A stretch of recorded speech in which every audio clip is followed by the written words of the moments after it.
Bismillahirrahmanirrahim. Assalamu alaikum. Rahmatullahi wa barakatuh. Урматтуу кыргыз элим, мусулман бир туугандар. Мен сиздерге кайрылып атам.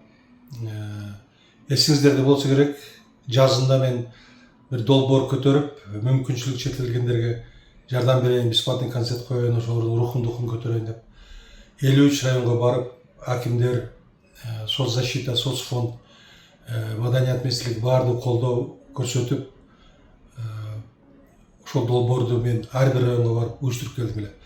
Эми жөнөйүн деп атканда 10 апрелде ооруп калдым, анан бир нече күндөн кийин көзүмдөн кан агып, сол көз көрбөй калган да. Анан ошондон бери тияка бардым, бияка бардым. Ар кандай автомобиль барсам, тиги бу бааны айтат, бу бааны айтат, аябай кымбат баалар экен.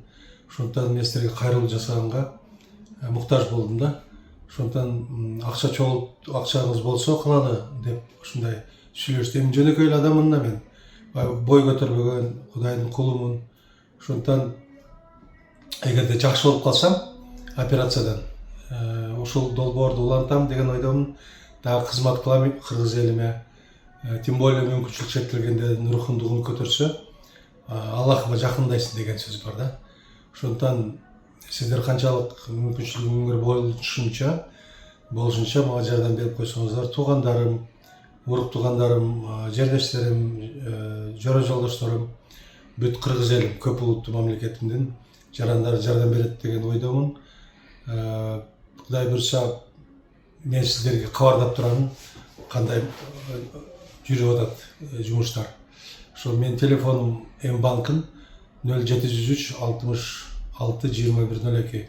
Сүйлөшсөңүздөр да болот, мен менен Айнагүл менен да сүйлөшсөңүздөр болот. Кабарын берип турасыз да, кандай чоо жайын.